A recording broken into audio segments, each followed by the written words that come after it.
Hey, it's Brock here with Rock Hill Farms.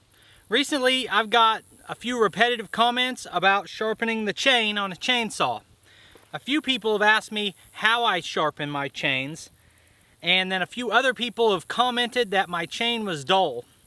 And sometimes I have a bad habit of going out and doing a job away from home and not taking an extra chain or a good way to sharpen them, and I'll finish a job with a halfway dull chain. So I want to test this product and see if it's going to make that better. And I also want to talk about this product, pros and cons of it. I've been using one of these a long time, and why some people kind of act like this is a gimmick, and I don't think it is. Okay, so I've been looking at these for a while. Several different companies make one. Oregon is a well-known brand, but I think they're all basically the same. This is a stump vise. Makes it easier to sharpen your chain when you're out on a job, because if you just take your files and start working on it, you've got to hold the chainsaw still, obviously. So I've watched other videos of people using them. It seemed like most people were using a smaller saw with a smaller bar, and I wanted to test it with a bigger bar and a bigger saw. But everyone does it on the stump. I wanted to see if it would work on a log, if you didn't have a good sturdy stump to work off of, if it'll hold itself well on a log. So I'm gonna test it out. You know, I was gonna put it on this bigger stump, but who knows if you're gonna have a big stump. So let's put it on this smaller one.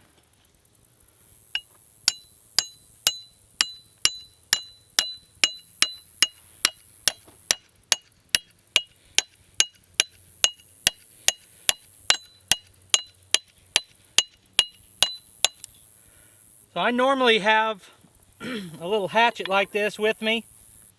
That seems to be in there pretty tight. And you might need a set of pliers. I don't know if you can tighten this thumb screw with just your thumb. I think with the longer bar, you're going to want to still clamp it back towards the back. So that's going to hold the saw better. Okay. Yeah, definitely not going to clamp tight enough with just your hand.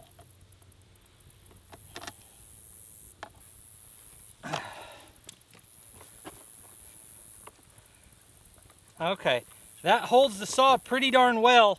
I don't see any way it's going to be a problem of it moving too much to sharpen it. So let's try it and actually sharpen the chain down here.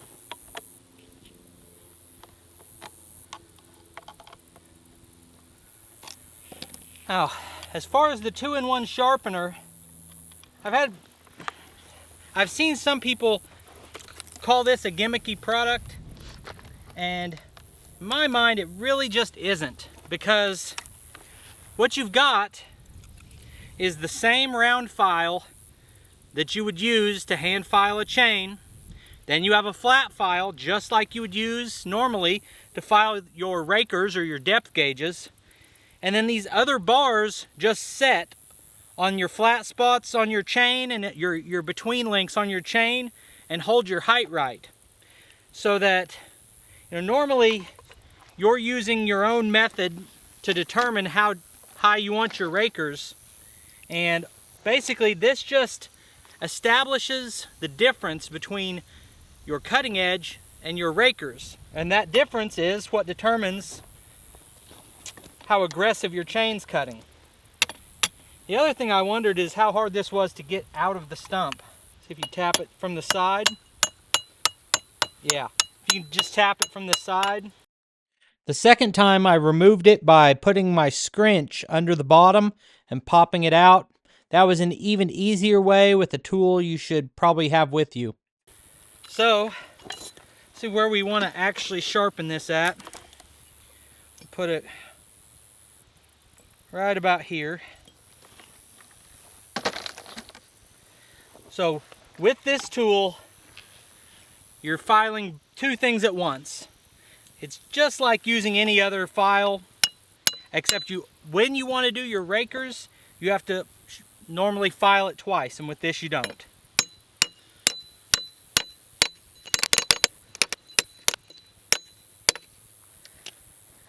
Now normally I use this for all of my sharpening, but just this week I got a new tool in for sharpening chains. It is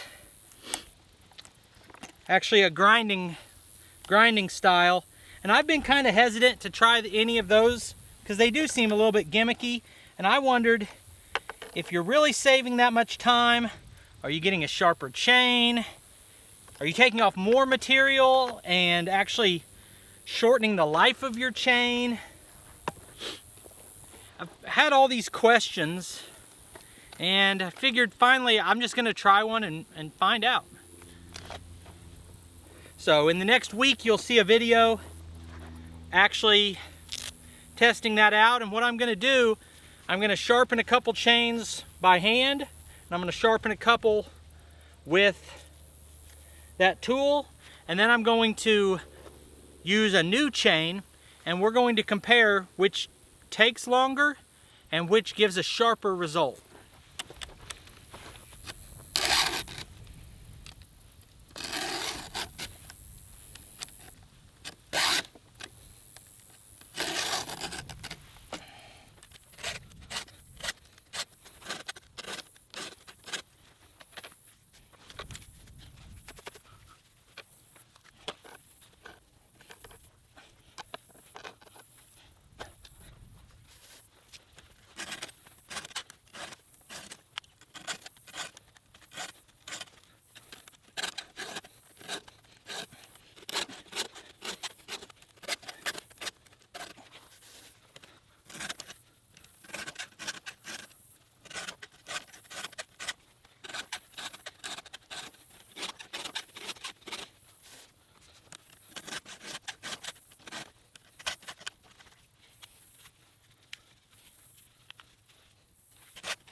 So if you're not familiar with this, like I said a minute ago, these round files are cutting your actual cutting edge on your tooth. The flat file cuts the raker. You can see the flat spot on my raker that this is working. And this angle on the plastic here shows you the angle. You match that angle so it's even with your bar. Means you're filing at the right angle.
Okay, I did 4 passes on every tooth.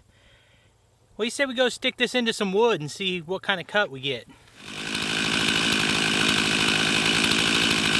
So I would honestly say that the 391 I'm using in this video is a little bit underpowered for this 25-inch bar.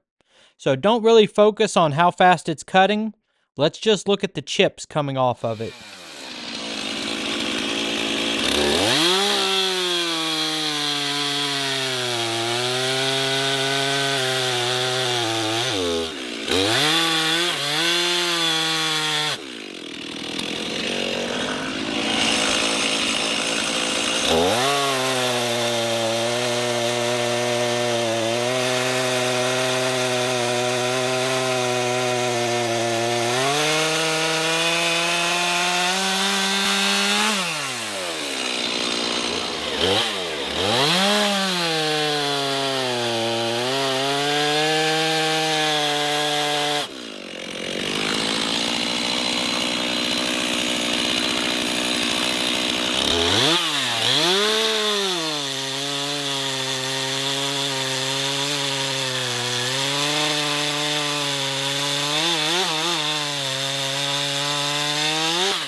would say that this chainsaw I'm using, because my 500i, I left it with Billy at that job where we got these logs.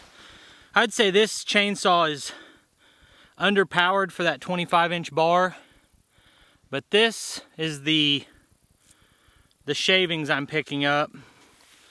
Give you the whole handful there. I don't know if that's in focus.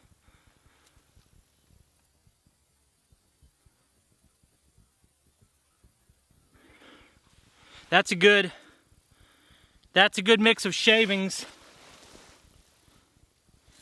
Chips are a little smaller, obviously, on the cross cut than they are on the rip, but either case, it's a good sharp chain. Regardless, I hope you found this video helpful or entertaining. I'll put links to the 2 products I used in the description and the pinned comment. I'll put links on the screen to a couple more of our videos, and I'll see you next time.